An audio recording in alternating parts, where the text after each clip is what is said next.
भी हजरत की तकरीर में इकबाल का एक शेर आपने सुना, फलसफा रह गया तलकीन गजाली न रही।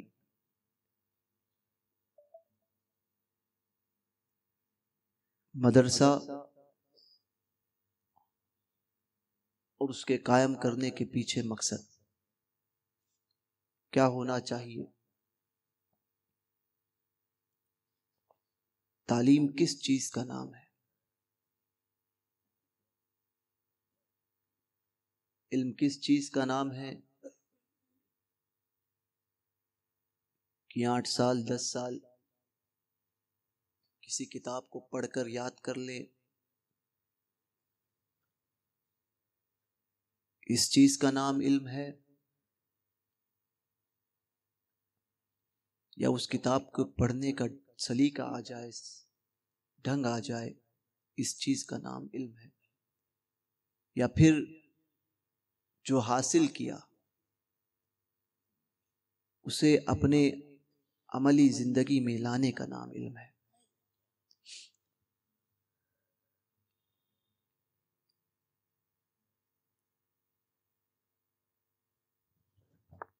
बायजीद बुस्तामी, तैफूर बिन ईसा शामी, ये नाम ही इतना मुबारक नाम है।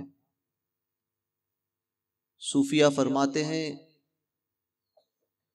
कि जिसको ये नाम याद रह जाए वो इंशाअल्लाह जन्नत में जाएगा। बाज ने कहा कि जिसको ये नाम याद रहेगा उसका खात्मा ईमान पर होगा। रोज 20 मरतबा इनका नाम लेगा, इंशाअल्लाह ईमान पर खात्मे का यकीन है। बहरकैफ ये वो बायजीद हैं जिनके ताल्लुक से सैयदुत ताइफा जुनैद बगदादी, जो गिरोहे औलिया के सरदार हैं,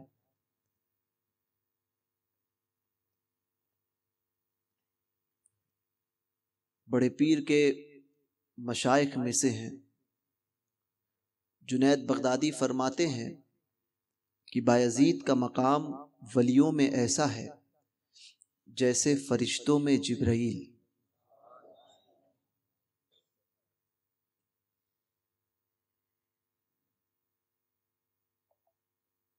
10 साल की उम्र है, तरबियत देखिए वालिदैन की तरफ से, असातिज़ा की तरफ से,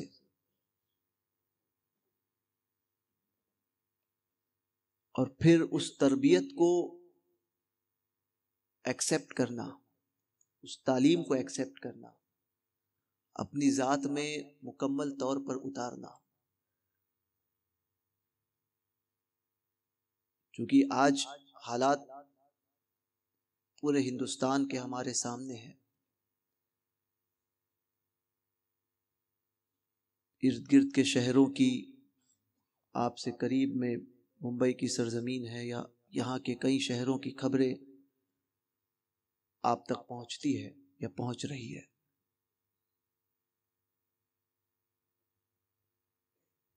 कसीर तादाद में होने के बावजूद भी जिल्लत और रुसवाई हाथ आ रही है।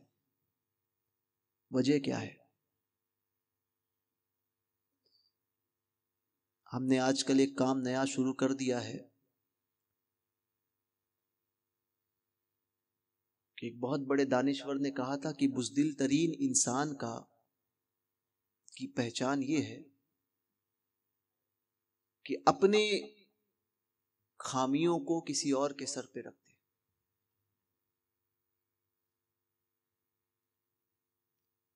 अपनी कमियों को किसी और के सर पे, उसके सर पे वो थोप दे कि ये मेरी कमियां जो हमारे अंदर आई है ये इनकी वजह से है।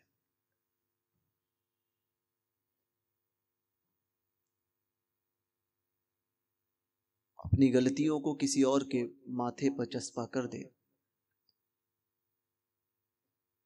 और आज हम कहीं ना कहीं यही कर रहे हैं। फलां ने हमारे साथ ऐसा कर दिया, फलां आए वैसा कर दिया। ये ऐसे आए हैं, वो वैसे हैं।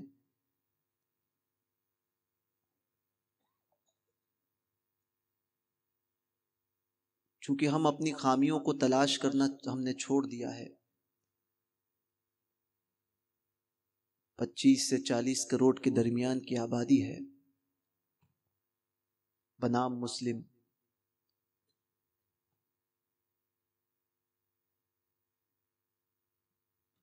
मुसलमानों की तादाद उसके अंदर कितनी है मैं नहीं जानता, अल्लाह उसका रसूल बेहतर जाने। जिसको हम सुन्नी कहते हैं,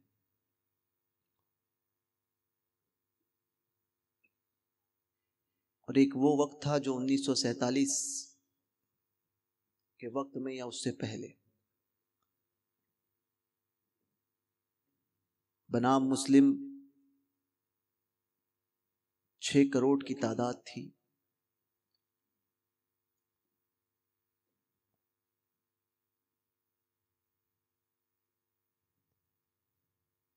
आज 40 पर पहुंच गए। उसमें भी अहले सुन्नत कितने थे? अक्सरियत ही होगी। मगर ताज्जुब की बात यह है, गौर कीजिए कि जिस वक्त कम थे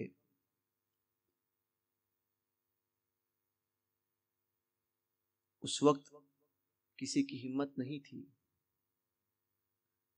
कि हमसे आंख में आंख मिलाकर बात करें।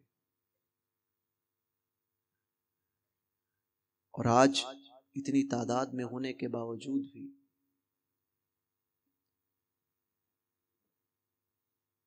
हमारे अंदर वो ताकत नहीं है कि हम किसी के आंख में आंख डालें। जो काम 6 करोड़ में लोग ना कर सके, 40 करोड़ की मौजूदगी में हुआ। वजह क्या? सिर्फ ये इतनी तादाद, वो उतनी तादाद। इस दिल के बहलाने को गालिब ये ख्याल अच्छा है। वजह यह है कि हमारे अमाल की कमियां, जो ईमान का लेवल हमारा होना चाहिए कि ईमान जब अपने उरूज पर पहुंचता है तो दिल से खौफ निकलता है। हुजूर अहसनुल उलमा सैयद मुस्तफ़ा हैदर हसन मियां बरकाती मारहरवी रहमतुल्लाहि ताला अलैह,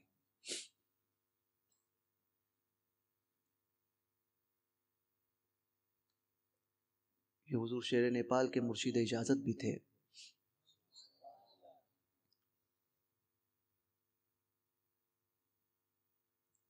हुजूर ताजुश शरिया के भी मुर्शिद इजाजत थे।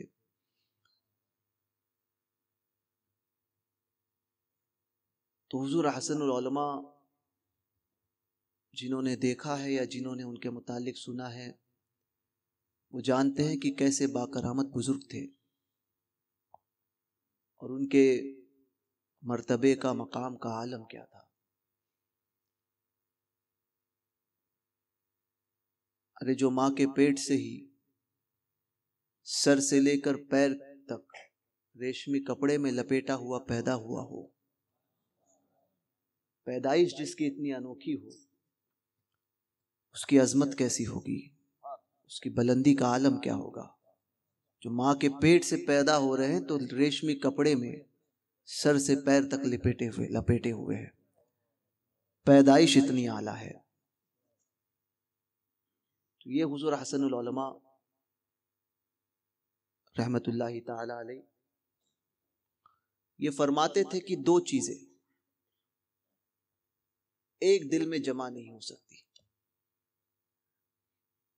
अब हम इस उनके कॉल को अपने सामने रखें और फिर अपने आप का जायजा ले, समझ में आ जाएगा कि हम कितने बड़े आशिक रसूल हैं और खुदा से कितने डरने वाले हैं। हुजूर अहसन उलमा फरमाते थे कि जिसके दिल में खौफे खुदा हो, उसके दिल में दुनिया का खौफ कभी नहीं आ सकता। जिसके दिल में खौफ खुदा हो उसके दिल में दुनिया का खौफ कभी नहीं आ सकता, जगह ही नहीं ले सकता। और जिसके दिल में दुनिया का खौफ बैठ जाए तो फिर खौफ खुदा उसके दिल में नहीं आता। तो हम अपना फैसला खुद कर ले। आज जो हालात हमारे साथ है, हमारे दिल में खौफ खुदा है या खौफ दुनिया है? खुद आपका दिल फैसला करेगा, बता देगा कि हमारा लेवल क्या है, हम कौन से स्टेज पर हैं और किस मियार पर है। हमने एक ट्रेंड बना लिया है कि जलसों में आओ, वो भी नौजवान कम होते हैं, बूढ़े होते हैं, या तो नारे लगा दो या हमने अपनी मोहब्बत के इजहार को सिर्फ Facebook, WhatsApp, Insta, social media पे ही रखा है। अमली जिंदगी में अगर देखा जाए तो सिर्फ अंगूठा है। हमारी मोहब्बतें सबसे ज्यादा छलकती है फेसबुक पर, व्हाट्सएप पर, इंस्टाग्राम पर, सोशल मीडिया की जितनी साइट्स हैं उसी पर।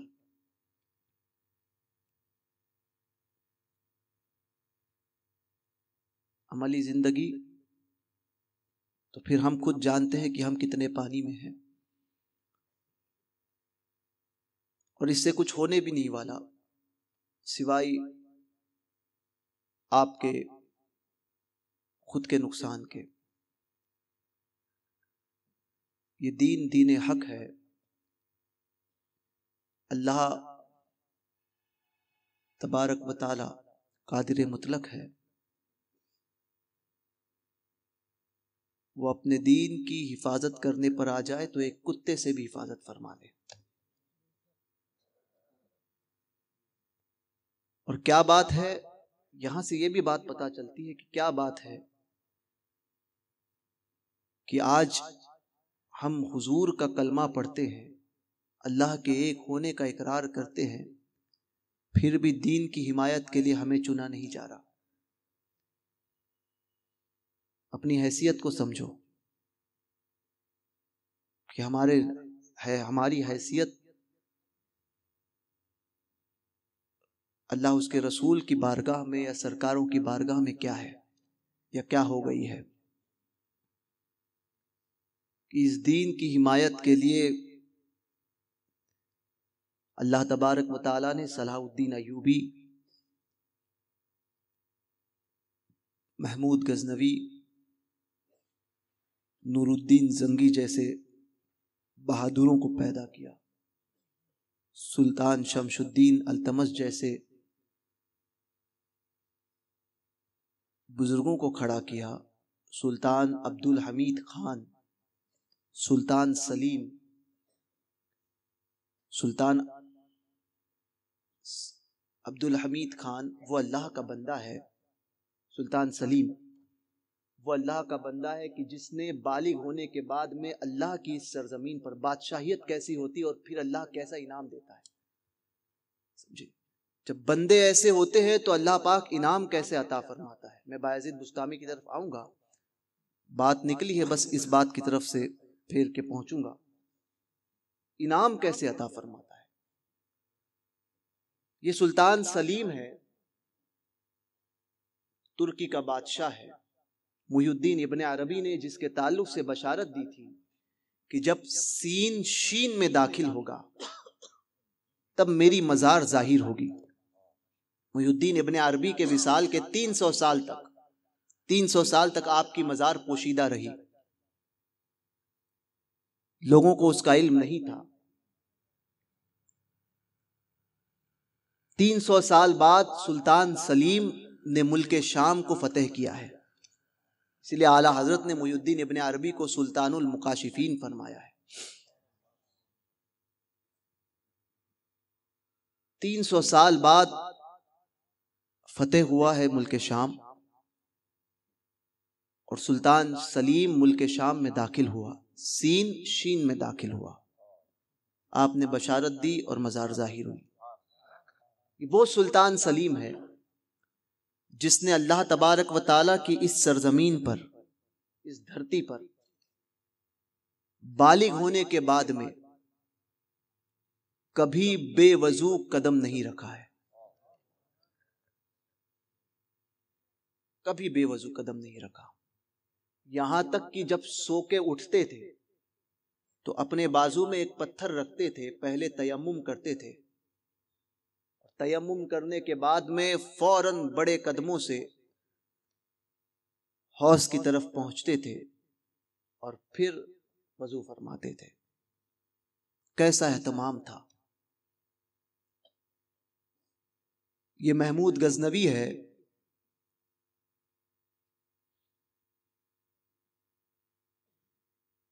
जिनके खादिम थे अयाज, और अयाज का बेटा जिसका नाम था, तो हमेशा अयाज के बेटे को उसके नाम से पुकारते थे।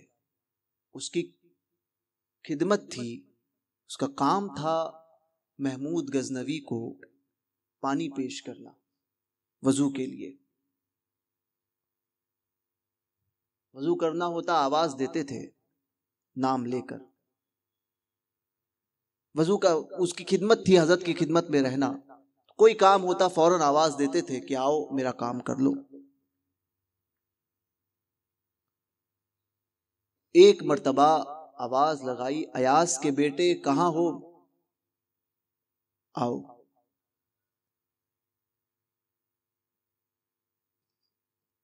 अयास के कानों में वो बात पहुंची।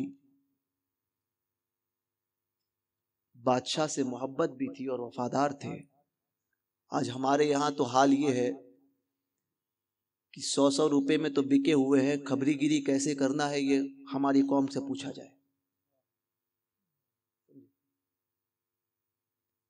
किसकी खबर किसको कैसे देनी है, किसके नाम को कैसे अटकाना है, किसकी दुश्मनी कैसे निकालनी है, ये हाल है। इससे आप मुंह नहीं फिरा सकते।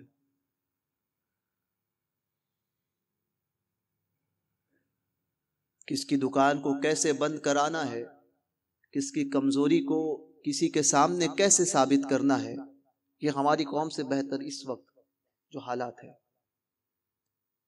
मौजूदा की बात कर रहा हूं, हमसे बेहतर कौन जान सकता है। क्योंकि हमारा दिन रात का काम ही यही हो गया है, या तो जीरो डायल बन जाओ, या फिर पैसे के खातिर, वोट के खातिर किधर भी जहां पल्ला भारी मिल जाए वहां पर फौरन कुदी मार दो। फिर इज्जतों को उछालने में तो हमसे ज्यादा माहिर कोई नहीं। हकीकत को समझे बगैर किसी के मामलात में अपना तर्क लगाना, अपनी दिमाग के घोड़े दौड़ाना, ये हमसे बेहतर कौन जान सकता है ना। व्हाट्सएप पर एक बात आम होती है, हम फौरन बगैर तबसरे के, जिस शख्स को हम जानते भी नहीं है, जैसे मुफ्ती साहब पहली मर्तबा आपके दयार में शायद आए हों, तो मुफ्ती साहब को हम जानते नहीं, हमने कभी देखा नहीं है, लेकिन अगर एक पोस्ट आ जाए और उसमें अगर कोई मनफी बात हो तो हम फौरन उस बात पर एतमाद कर लेंगे और इनके मुतालिक पूरा जहन बना देंगे मनफी। हमने अगरचे इन्हें देखा ही नहीं है, फिर भी पूरा मनफी कि वो तो हमने तो पोस्ट में ऐसा पढ़ा था कि इनके ताल्लुक से तो ऐसी बात है। फिर वही ढिंडोरा हम पीटते हैं। जबकि किसी शख्स के साथ में आपके जब तक ताल्लुकात कायम ना हो उस वक्त तक अपनी राय को कायम मत करो। बहरकैफ तो ये हाल हमारा हुआ। आवाज लगाई, अयास के बेटे पानी लाओ, वजू के लिए पानी की जरूरत है।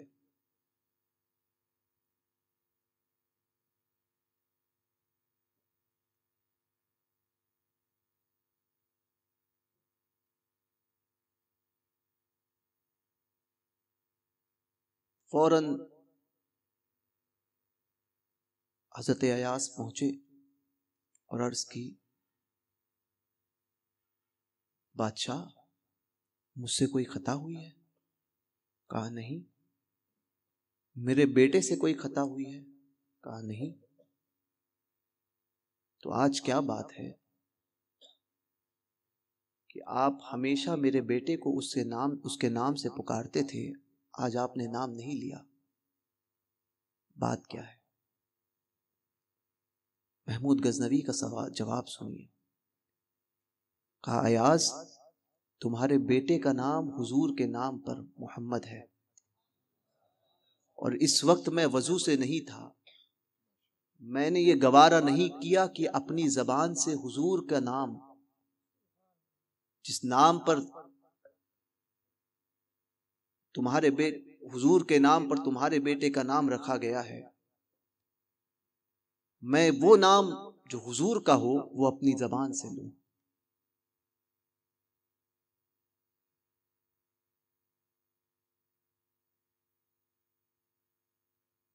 सोचिए बादशाह कैसे थे, रियाया कैसी थी, और फिर हालात कैसे थे।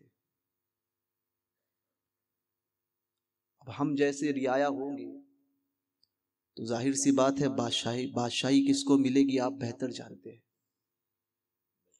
ये हमारी कमियां हैं कि हमने छोड़ दिया, हमने अपने असलाफ की तारीख को भुला दिया। ईमान क्या होता है हम भूल गए। हम सिर्फ, एक बुजुर्ग थे कलियर शरीफ में मेरी मुलाकात हुई थी, बड़ी जज्बी कैफियत में रहते थे। कुछ वक्त के लिए सुलूक के मामलात होते थे, बातचीत के दौरान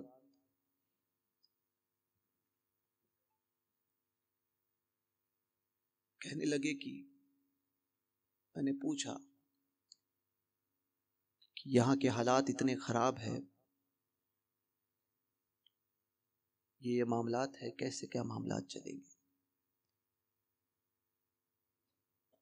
तो मुस्कुराते हुए कहते हैं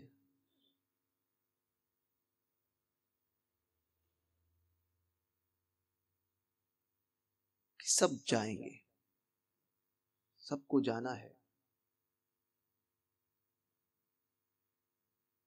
और है ही कितने, जिस दिन आशिक रसूल बन जाओगे फिर से गालिब आओगे। मैंने कहा दुनिया में हिंदुस्तान में मुसलमान भरे हैं। कहने लगे कहाँ है?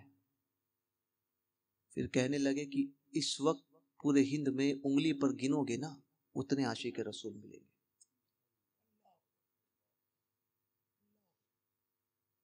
मुझे एक बात फौरन याद आई, मैं हैरत में था, मुझे बात याद आई हुजूर मुफ्ती आजम की। हैदराबाद में यमन से एक बुजुर्ग तशरीफ लाए थे, जिन पर भी जज्बी कैफियत होती थी और आलम जज्ब में ही रहते थे, लोगों से मुलाकात भी नहीं करते थे, और बिल्कुल कोई दूसरी जबान जो यहाँ के लोग ना समझते हो वो कोई जबान इस्तेमाल करते थे। कई साल से वो हैदराबाद में रहे, यमन से आए हुए थे, तो कुछ करामतें उनकी ऐसी जाहिर हुई, लोग उनकी तरफ मुतवज्जे हुए, और जब उनकी तरफ पहुंचे हैं, देख ताता बनने लगा। तो एक घर में हजरत कयाम फरमाते थे, बंबई के एक मशहूर शख्स अब्दुल रशीद अरबा, हुजूर मुफ्ती आजम के नवासी के शौहर भी थे, उस्मानी थे। तो अब्दुल रशीद अरब साहब को हुजूर मुफ्ती आजम के मुरीद थे, तो बुजुर्गों से मुलाकात का बड़ा शौक था, और तलाश करते होते थे कि कहीं पे कोई बुजुर्ग मिल जाए, जहां भी सुनते थे फौरन पहुंच जाते थे। तो वो पहुंचे हैं हैदराबाद की सरजमीन पर, पहुंचे, दरवाजे पे पहुंचे, खादिम ने कहा कौन है? कहा मैं फलां जगह से आया हूँ, बम्बई से आया हूँ, हजरत से बाबा से मिलना है। तो कहा अभी मुलाकात का वक्त नहीं, आप बाद में आइए। कहा मुझे बस मुलाकात करके जाना है। खादिम ने मना कर दिया। अब वो किसी और तरफ मशगूल हो गया। आपने देखा मौका अच्छा है, फौरन दरवाजे के अंदर दाखिल हो गए। वो बुजुर्ग बैठे हुए थे, खादिम रोकता रहा, ये चले गए। गए, जाने के बाद में सलाम अर्ज किया, अस्सलाम वालेकुम, और हाथ बढ़ाया मुसाफे के लिए। हजरत ने निगाह उठाकर देखा उनकी तरफ और कहा वालेकुम अस्सलाम। हाथ जैसे ही बढ़ाया था, वो यमन के जो बुजुर्ग थे उन्होंने ये हाथ ऐसा पकड़ लिया, फौरन पकड़ा, और पकड़ने के बाद में कहते हैं तुझे पता है ये हाथ तूने किसके हाथ में दिया है? ये हाथ किसके हाथ में दिया है? पहली मर्तबा बताया जाता है कि उन्होंने उर्दू में बात की थी। फौरन पकड़ा और पकड़ने के बाद में कहा कि पता है ये हाथ तूने किसके हाथ में दिया है? समझे नहीं वो। कहा कि पूरी दुनिया में तू उंगलियों पर गिनेगा उतने ही तुझे आशिक रसूल मिलेंगे। ये मैं 40 साल पहले की बात बता रहा हूं। उतने ही तुझे आशिक रसूल मिलेंगे, उनमें से एक तेरा पीर मुफ्ती आजम है।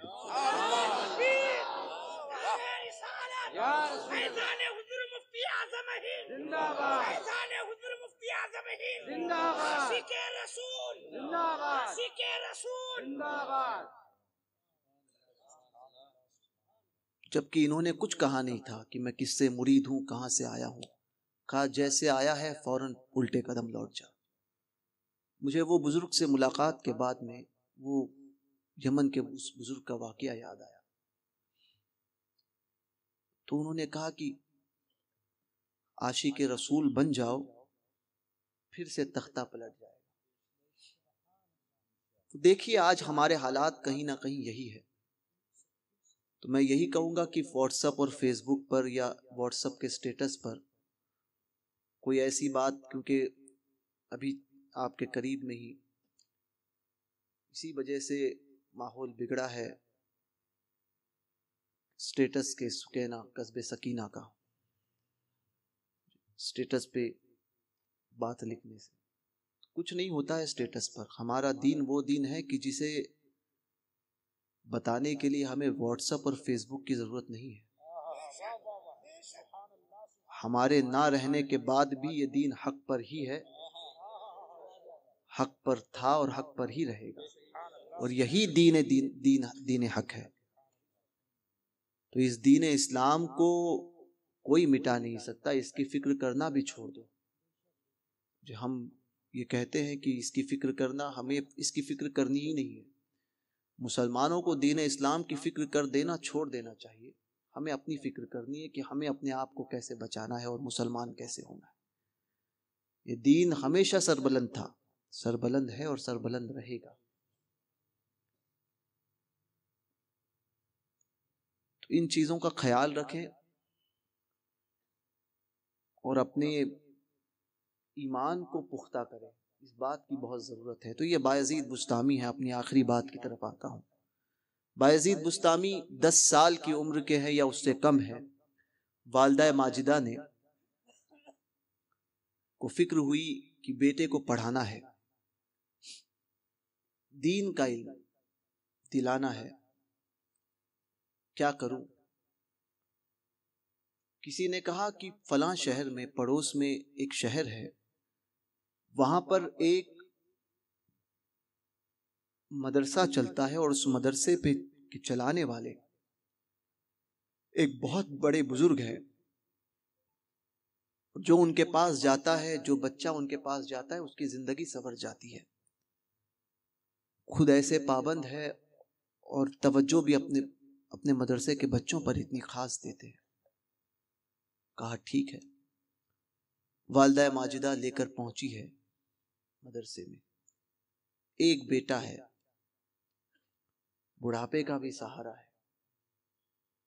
मदरसे में लेकर पहुंची, जैसे ही पहुंची है,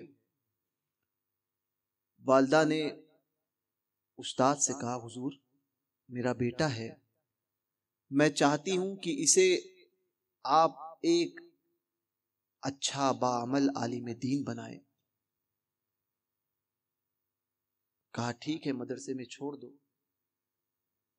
कहा पर हुजूर मैं ये भी चाहती हूं कि दौरान तालिब इल्मी में आप मुझे इस बात का भरोसा दिलाए कि आप किसी भी हाल में मेरे इस बेटे को मेरे पास ना भेजे, ताकि इसकी तालीम में कोई खलल वाक़ई हो, और मैं नहीं चाहती कि मेरी मोहब्बत इसके तालीम में रुकावट बने।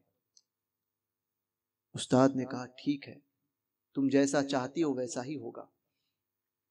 निकले, वालदा छोड़कर निकली है। अब सोचिए 10 या उससे कम साल की उम्र, बच्चे का अटैचमेंट माँ से इस उम्र में अपने दीगर अहबाब से सबसे ज्यादा होता है। बाप से भी ज्यादा अटैचमेंट जो होता है वो माँ से होता है इस उम्र के बच्चों का।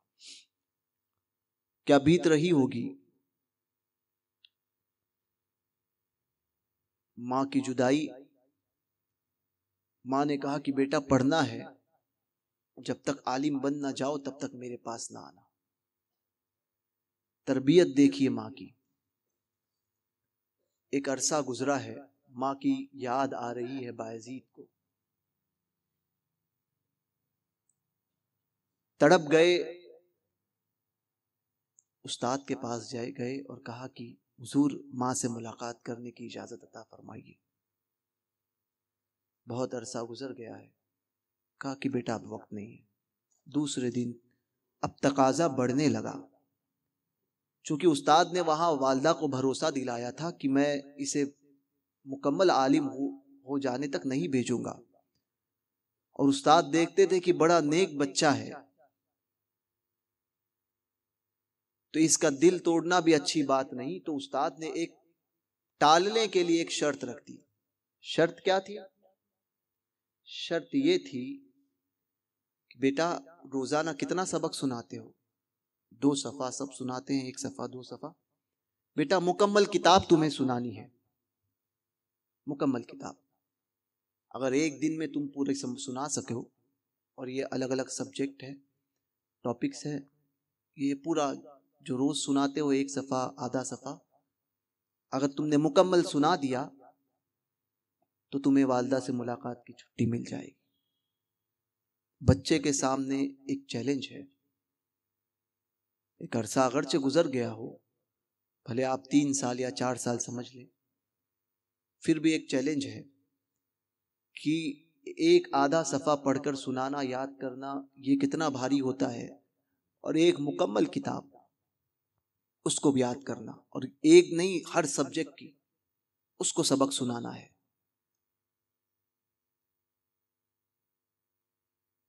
उस्ताद ने ये सोचा कि टाल दूं मैं, ताकि ये सबक याद नहीं कर पाएगा और मैं किसी तरह से इसे ना भेज पाऊंगा, और ये इसे भी इस बात का मलाल नहीं होगा कि मैं खुद ही अपनी शर्त को पूरी नहीं कर सका, इस वजह से मैं नहीं पहुंच पाया, मुझे इजाजत नहीं मिली। रात हुई है, बायजीद कश्मकश में है, चूंकि तरबियत देखी थी अपनी माँ की, माँ को देखा था कि मुसीबत के वक्त किया क्या जाता है, और बायजीद के लिए ये सबसे बड़ी मुसीबत उस वक्त थी। बायजीद ने मुसल्ला बिछाया, और मुसल्ला बिछाने के बाद में नमाज हाजत पढ़ी, सजदे में गए और रोने लगे। अब दुआ सुनिए, दुआ कर रहे हैं, मौला जो कोई नहीं कर सकता वो तू करता है, जो काम किसी से नहीं हो सकता उसे तू फरमा देता है। इलाही मैं जानता हूं कि ये सबक याद करना मेरे बस की बात नहीं है, मगर अगर तू करम फरमा दे तो तेरी रहमत से ये बात बईद नहीं, हो सकता है, और यकीनन हो सकता है।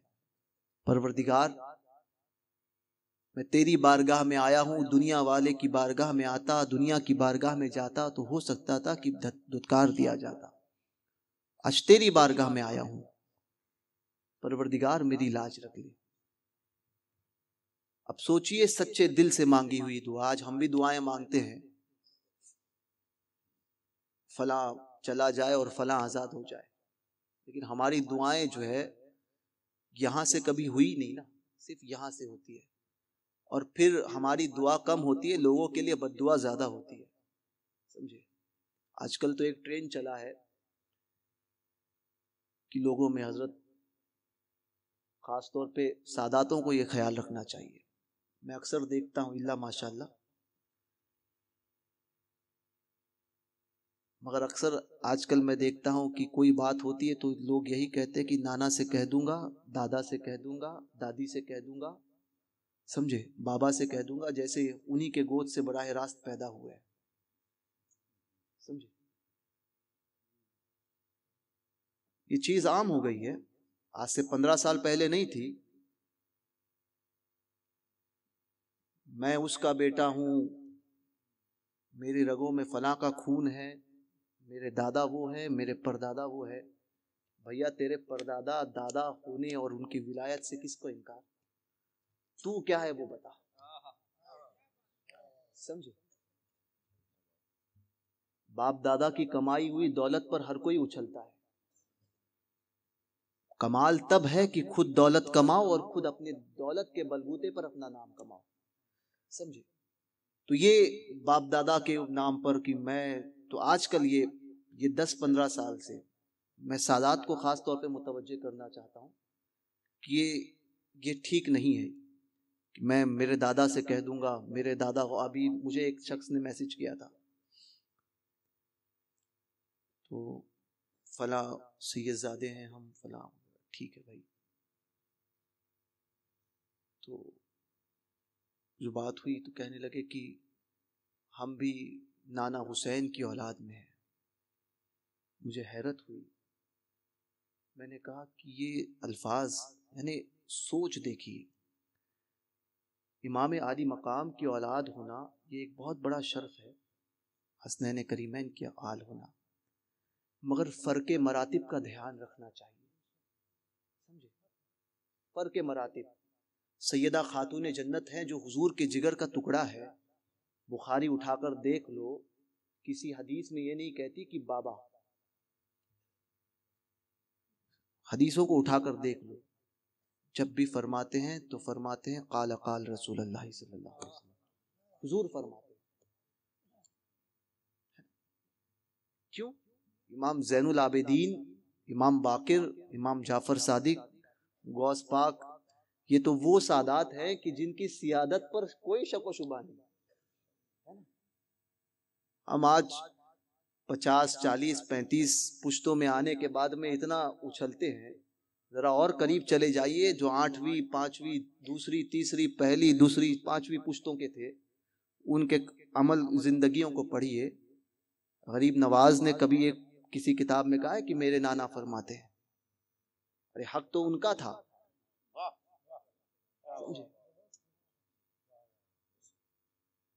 और बात ये होती है कि स्टेजों से ये बात होती है और लोग नारे लगाते हैं,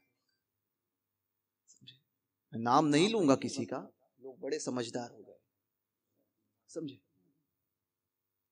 तो इन चीजों को बदलना है, फर्क मरातिब का ख्याल रखो।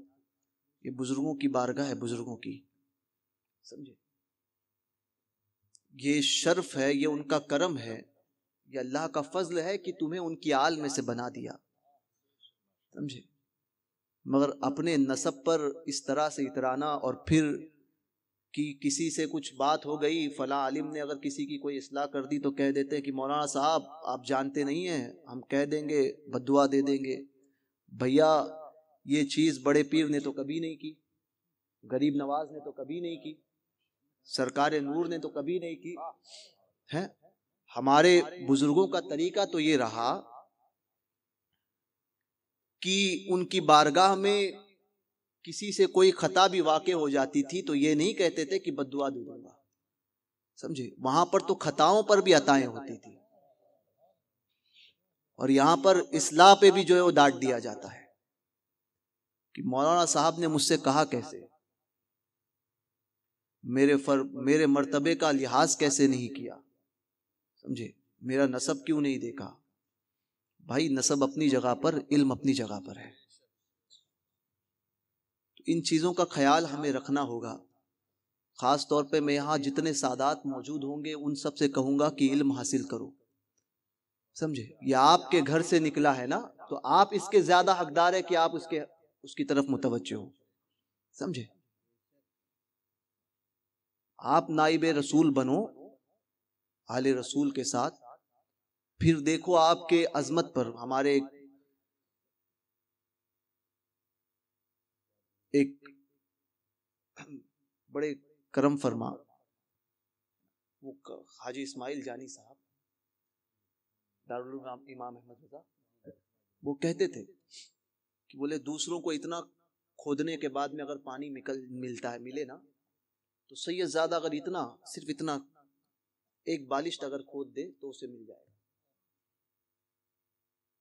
मगर जरूरत इस बात की है कि खुदाई तो करो, कुछ हासिल तो करो, कुछ किसी तरफ तवज्जो तो करो। सिर्फ नीरा नसब पर जो है वो नसब वाकई काबिल ताजीम है, उसका इनकार नहीं है, मगर वैसे बनो, समझे। आले रसूल के साथ में अगर इल्म हासिल करोगे, नाइब रसूल बनोगे, तो फिर यही उलमा आपको आगे बढ़ाकर इमामत के लिए खड़े करेंगे, समझे। बहरकैफ बायजीद बुस्तामी ने रात भर दुआ की। दुआ के बाद रब का करम ऐसा हुआ, क्योंकि दिल से निकली थी ना, सुबह से पहले पहले पूरा सबक याद कर लिया है। उस्ताद की बारगाह में गए और पूरा सबक सुना दिया। उस्ताद हैरान है, समझ गए कि ये कोई आम बच्चा नहीं है, मुस्तकबिल ये कोई और है और मुस्तकबिल में इसे कुछ और होना है। बायजीद बुस्तामी ने इजाजत ली, अब कोई उज्र था नहीं उस्ताद के पास, इजाजत दी। सफर किया, लंबा सफर तय करके रात के पहर में पहुंचे हैं। घर का दरवाजा बंद था, दस्तक नहीं दी इस वजह से कि मां की नींद में खलल वाक़ आ जाए। रात भर घर के बाहर दरवाजे पर बैठे रहे। सुबह के वक्त जानते थे कि मां तहज्जुद गुजार है, तहज्जुद के लिए उठती है। जब मां वजू घर से नाली से पानी बहने लगा तो समझ गए कि वालदा उठ गई है। दस्तक दी है, आवाज आई, कौन? कामी मैं तैफूर। एक अरसे के बाद में मुलाकात हो रही है।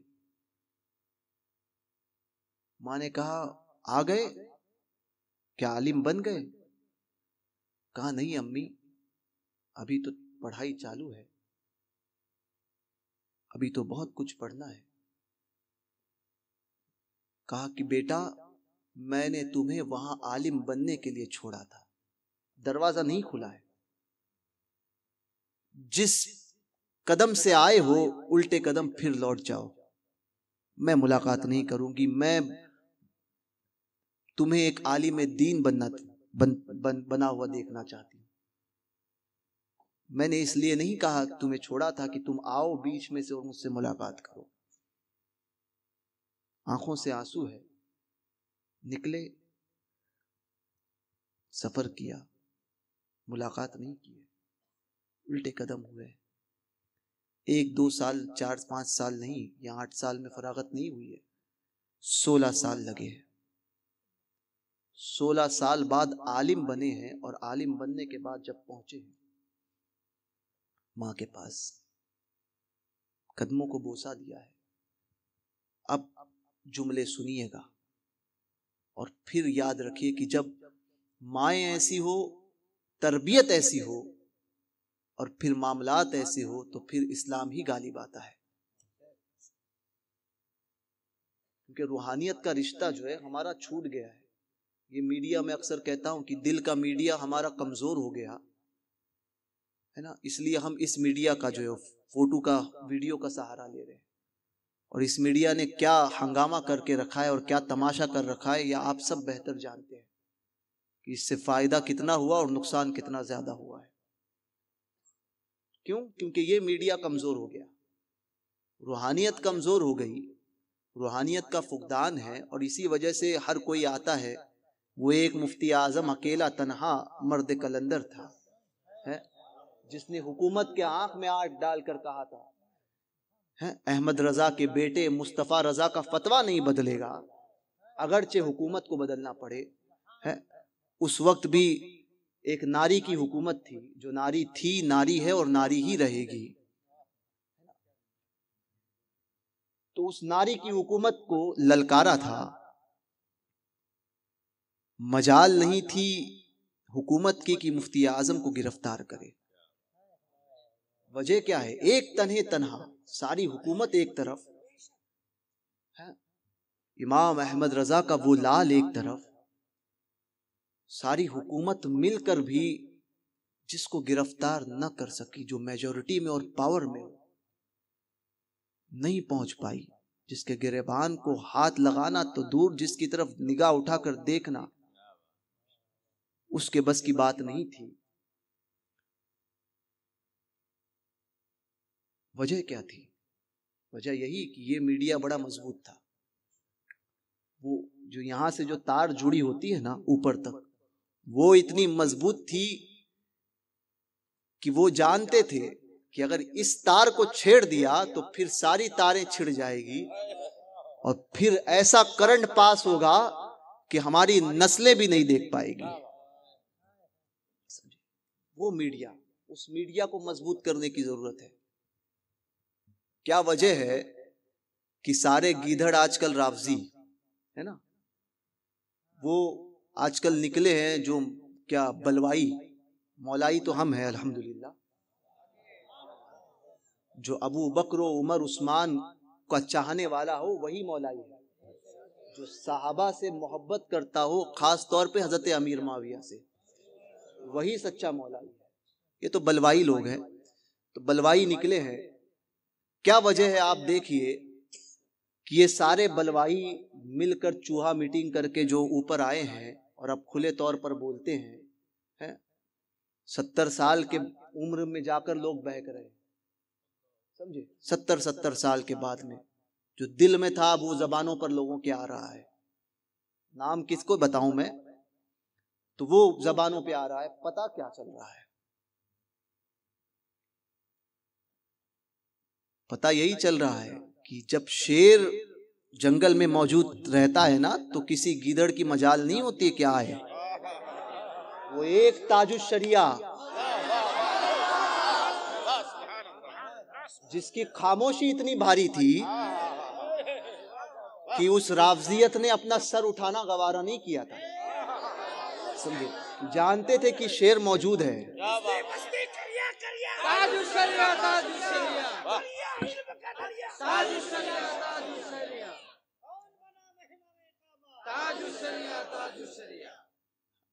वो एक शेर देखिए, जैसे ही पर्दा फरमाया है, फिर चुआ मीटिंग होने लगी है, फिर ईरान की चाय पी गई है, और फिर अहले सुन्नत का एक नारा कि दमादम मस्त कलंदर अबू बकर का पहला नंबर। अबू बकर की शान मैं अक्सर कहता हूं, अबू बकर की जात जो है ना, आप कहीं पे भी हमला करो जिस्म के, अगर जिस्म के किसी हिस्से पे मारो, डायरेक्ट मौत बाकी नहीं होगी। हाथ पे अगर कोई वार करता है, तड़पेगा, या मौत भी हुई तो कुछ वक्त। यहां पे भी कोई वार करता है ना, तो जिंदा रहना होगा तो जिंदा रहेगा, और मौत आई तो कुछ वक्त के बाद, फौरन नहीं। यहां पे हो जिस्म के किसी हिस्से में, शहे रग ये है, अगर इसको किसी ने काट दिया ना तो बचने के कोई चांसेस नहीं है। बिला तमसील अबू बकर की, सैयदना सिद्दीक अकबर की जात सुन्नियों के दरमियान शहीरत का काम करती है।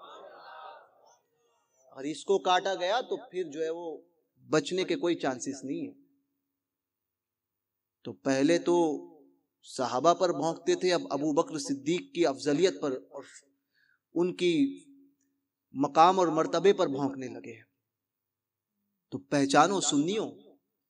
और यही वजह है कमजोरी की, यही वजह है फिर जाके सबसे हाथ मिलाते हैं और सबके साथ सबके विकास की बात करते हैं। यही वजह है। जब ये मजबूत होगा ना तो फिर किसी से डर नहीं लगता। फिर वो इंसान कहीं पे भी हो वो बात हक की कहता है सब। फिर वो किसी से हाथ नहीं, क्योंकि मुंह खाता है तो आंख लजाती है। याद रखिएगा, मुंह खाता है तो आंख लजाती है, मुंह ने खाया ही नहीं तो आंख कभी नहीं लजाएगी। समझे? तो ऐसे बनो। हमारे अब्बा कहते थे कि किसी के 1 रुपए की चाय भी मत पीना। एक मिसाल के तौर पर कहते थे कि 1 रुपए की चाय भी किसी से मत पीना किसी की। वजह क्या? कई वजूहात थी, उसमें से एक कहते थे कि अगर उसकी चाय पियोगे तो मुरव्वत आएगी आंख में, और जब बात उसके ताल्लुक से आएगी और हक बात कहने की बात होगी तो वो चाय सामने आएगी कि यार इसने तो चाय पिलाया था, इसके ताल्लुक से कैसे बात बोलूं। तो इस बात का ख्याल रखिए। 16 साल बाद आए हैं बायजीद बुस्तामी, माँ के कदमों में गिरे हैं। अम्मी आलिम बन गया। माँ ने कहा बेटा आलिम, किताबें पढ़ी? कहा। हदीस पढ़ी? कहा। तो बेटा जो कुरान और हदीस की तिलावत करता है, मैंने सुना हुजूर की उसे जियारत होती है। 16 साल में हुजूर की जियारत तुम्हें हुई है? माँ का सवाल। कहा अम्मी नहीं। कहा जाओ, अभी आलिम बने नहीं हो, सनद लाओ। मेरे लिए ये सनद काफी नहीं है, वो सनद लाओ। कहा जैसे आए हो वैसे जाओ। अब फिर गए, रियाजतें की, कलाम पाक की तिलावत जो हजरत ने फरमाया ना, कुरान की तिलावत, अगरचे 1 रुकू हो पढ़ा करो। मैंने अभी हिसामुद्दीन मानकपुरी रदी अल्लाह तबारक व तआला अन्हु का एक रिसाला पढ़ा। ये हिसामुद्दीन मानकपुरी रदी अल्लाह तबारक व तआला अन्हु कौन है, मैं बताता हूँ आपको। ये वो बुजुर्ग हैं जिनका मज़ार इलाहाबाद में मानकपुर शरीफ में है, जिनकी मज़ार के सामने आज भी अगर किसी काफिर की अर्थी गुजर जाए तो आज भी जलती नहीं है उनकी मज़ार के सामने से। फिर लाख रॉकेल डालो, तेल डालो, घी डालो, कुछ भी डालो, आज भी नहीं जलती है। मैं उनकी मज़ार पे हाजिरी देने के लिए गया, इसी नियत से गया कि हुजूर जब काफिर जाए तो ना जले, हम आपकी बारगाह में आपके गुलाम हाजिर आए हैं, जहन्नम की आग से हमें बचा लेना। इसी नियत से मैं उनकी बारगाह में हाजिरी देने के लिए गया 2 मरतबा। तो हजरत की बारगाह में हाजिरी दी। ये हिसामुद्दीन मानकपुरी कौन है? आपके समझाने के लिए तारिकुस सल्तनत गौसुल आलम महबूब यज़दानी ख्वाजा सैयद मखदूम अशरफ जहांगीर सिमनानी रदी अल्लाह तबारक व तआला अन्हु, इनके पीरो मुर्शिद है हजरत अलाउल हक वद्दीन मखदूम अलाउद्दीन अलाउल हक पंडवी खालिदी सुम्मा लाहौरी रदी अल्लाह तबारक व तआला। हज़रत खालिद बिन वलीद की औलाद में है हज़रत मखदूम अलाउल हक पंडवी। अभी इससे एक बात और भी पता चली, आजकल बाज जो है वो जाहिल ये भी कहते हैं कि हाथ जो है वो सादात के हाथ में देना चाहिए, उसके अलावा किसी के हाथ में मत दो। तो उससे एक बात ये भी पता चली कि मखदूम पाक से ज्यादा जानने वाला नहीं है तू। समझे? ज्यादा जानने वाला नहीं है। ठीक है, सादात वैसे बन जाए, सर आंखों पर है भाई, बनो वैसे। आले रसूल अहमदी का अक्स बन जाओ, सारे हाथ दे देंगे। अबुल हुसैन नूरी का अक्स बनो तो फिर मुफ्ती आजम भी मिल जाएंगे। समझे? निजामुद्दीन औलिया बन जाओ तो फिर खुसरो भी मिल जाएंगे। वैसे बन जाओ, बस यही कहूंगा मैं। सादात के ताल्लुक से इसलिए खास तौर पे कहता हूँ कि आप हमारे भाई हैं और हम चाहते हैं कि वाकई लोग देखें तो ये कहें कि ये आले रसूल है। हम हमें कहना ना पड़े कि हम गुलाब है, भैया हमारी खुशबू बता दे कि हम गुलाब है।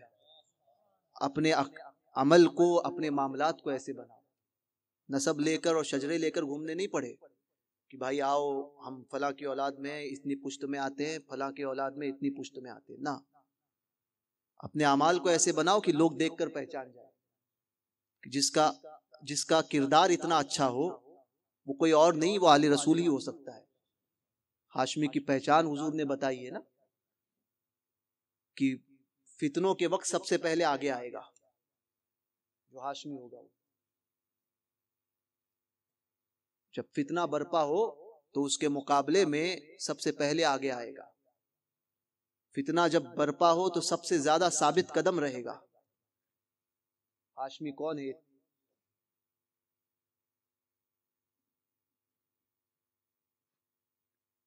फितना फितना बरपा हो तो साबित कदम रहेगा। जंग के मौके पर मैदान में सबसे पहले आगे आएगा। तीसरा ये कि असबाबी कमजोरी के तहत अगर पलटना भी पड़े, अगर पलटना भी पड़े तो फिर क्या फरमाते हैं कि ये नहीं भागेगा नहीं, बल्कि फिर से पलट कर वार करेगा, फिर से मैदान में उतरेगा। हजरत इमाम हुसैन को देख लो, किसको लेकर आ रहे हैं? अली अकबर रदी अल्लाह तबारक व तआला अन्हु जब शहीद हुए, लोगों ने कहा कि हुसैन चले गए, तो कहा ना चले नहीं गए, अकबर अली असगर को लेकर आ रहा हूँ, अब्दुल्ला अल असगर को, जिन्हें अली असगर कहते हैं, लेकर आ रहा हूँ। पेश किया है। और चौथा, यतीमों और गरीबों पर बड़ा शफीक रहेगा, मिस्कीनों पर और यतीमों पर बड़ा मेहरबान रहेगा। ये चार खसलतें हैं हाशमी की। तो अपने किरदार को वैसा बनाओ। बायजीद गए हैं, बायजीद जाने के बाद में रियाजत की, हुजूर का दीदार हुआ, खुश हो गए, आए अम्मी हुजूर का दीदार हो गया। कहा कि बेटा दीदार हुआ? हाँ। क्या कि हुजूर ने कलाम फरमाया? क्या कि हुजूर, अम्मी नहीं। कहा कि अभी तक मुकम्मल नहीं बने हो, जाओ जाओ फिर से, जब हुजूर कलाम फरमाएंगे तब आना। गए, जाने के बाद में फिर अरसा गुजारे, अब दीदार हुआ, कलाम भी फरमाया, फिर लौटे हैं। क्या कहा कि अम्मी दीदार हो गया, कलाम भी करा किया। कहा कि मर्दों की सिफत क्या है? कहा ख्वाब में देखा है हुजूर को? क्या जागती आंखों से देखा है? कहा अम्मी ख्वाब में देखा। मर्द हो तो जाओ, जब तक कि जागती आंखों से हुजूर को ना देख लो आना नहीं। तरबियत देखिए माँ की। फिर पलटे हैं। पलटने के बाद में अरसा गुजरा है, अब आए हैं। बीच में पलटना काफी लंबा वाकया है, मुख्तसर में करता हूं। अब जब आए हैं तो अम्मी ने पूछा बेटा क्या हाल है?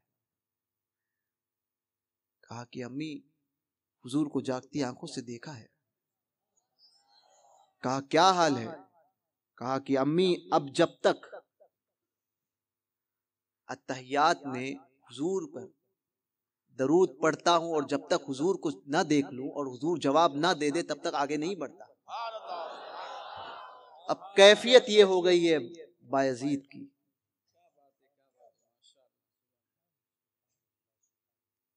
हुजूर को सलाम करूं और जब तक जवाब ना आए आगे नहीं बढ़ता। हुजूर सामने होते हैं और जवाब देते हैं। अब देखिए, अब वालदा ने कहा कि अब मुकम्मल हो चुके हो। तो मदारिस इसलिए होते हैं, यहाँ पर आप बच्चों को जो फारिग हुए हैं पढ़ने का ढंग सिखा दिया गया है। जिंदगी में इसी तरह से पढ़ते रहे तो कभी आलिम बन जाओगे।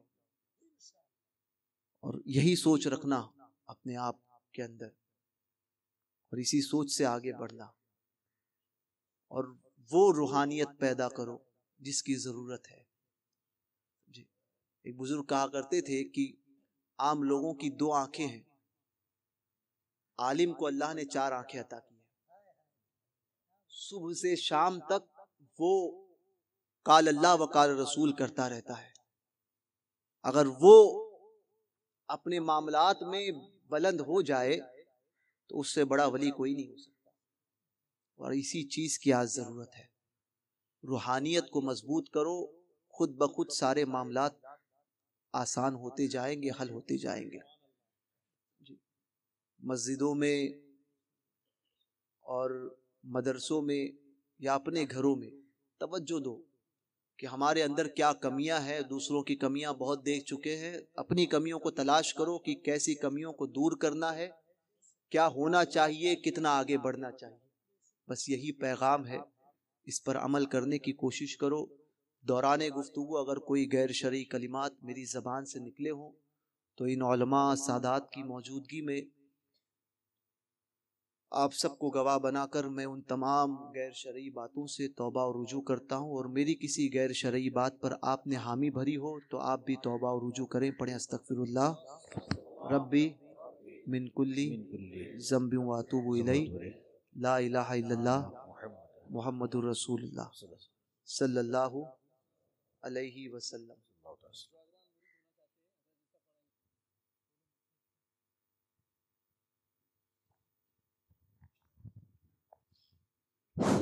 जो हुजूर जिलानी मियाँ से मुरीद होना चाहते हैं, हजरत जिस तरह पढ़ाएंगे आप लोग पढ़िए। अपने बाएं हाथ पर अपना दाया हाथ रखें। बिस्मिल्लाहिर्रहमानिर्रहीम। बिस्मिल्लाहिर्रहमानिर्रहीम। ला इलाहा इल्लल्लाह, ला इलाहा इल्लल्लाह, मुहम्मदुर रसूलुल्लाह, मुहम्मद रसूलुल्लाह, सल्लल्लाहु सल्लल्लाहु तबारक व तआला तबारक व तआला अलैहि व आलिहि अलैहि व आलिहि व अस्हाबिहि व अस्हाबिहि व बारिक व सल्लिम। व बारिक वसल्लिम। या अल्लाह, या अल्लाह, या रहमान, या रहमान, या रहीम, या रहीम, दिले मारा दिले मारा कुन मुस्तकीम कुन मुस्तकीम बहक्के बहक्के इय्याका नअबुदु इय्याका नअबुदु व इय्याका व नस्तईन। इय्याका नस्तईन। अहले सुन्नत के अहले सुन्नत के सच्चे मजहब पर सच्चे मजहब पर कायम रहूंगा, कायम रहूंगा, सुन्नियों के मजहब पर कायम रहूंगा, सुन्नियों के मजहब पर कायम रहूंगा, बद मजहबों से बचता रहूंगा, बद मजहबों से बचता रहूंगा, गुनाहों से बचता रहूंगा, गुनाहों से बचता रहूंगा, खासकर झूठ, खासकर झूठ, गीबत, गीबत, चुगली, चुगली, बदी, बदी, हसद, हसद, बदकारी, बदकारी, बेहयाई, बेहयाई, बदफेली, बदफेली, गाने बजाने तमाशे, गाने बजाने तमाशे, बद मजहब की सोहबत बद मजहब की सोबत और तमाम तर गुनाहों से, गुनाहों से, बुराई से बुराई से बचता रहूंगा, शरीयत पर कायम रहूंगा, नमाज रोजा, हर फर्ज, हर वाजिब, सुन्नतों को उनके वक्तों पर अदा करता रहूंगा। तौबा करता हूं मैं अपने गुनाहों से, मेरी तौबा कबूल फरमा, नेकियों की तौफीक दे, गुनाहों से बचा और बचने की तौफीक अता फरमा।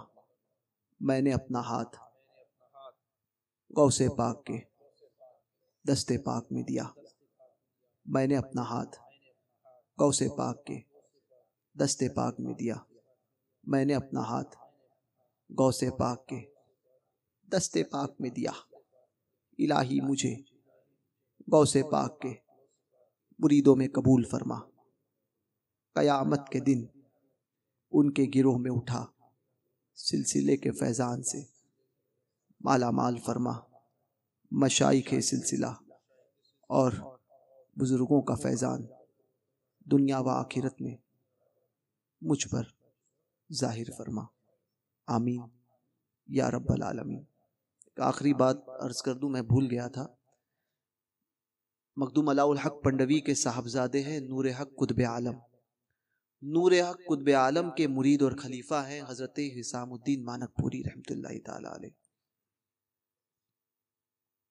पीरो मुर्शिद हजरत नूर हक कुतुब आलम ने इनके ताल्लुक से फरमाया था कि हिसामुद्दीन का ज़ुहद कौनैन से तजावुज कर चुका है।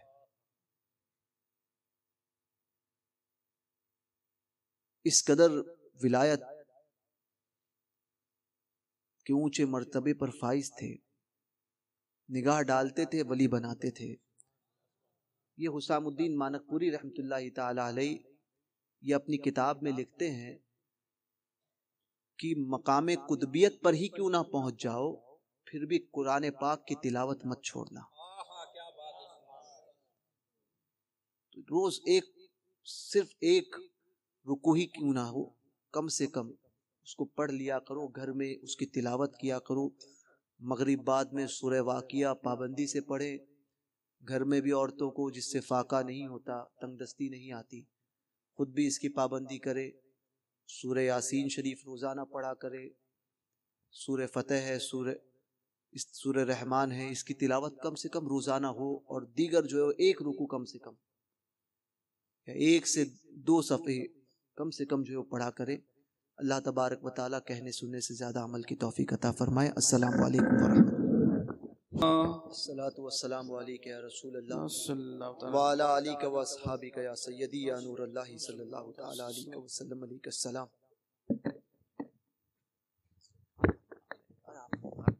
आप फरमाएं, मैं आमीन कहूँगा।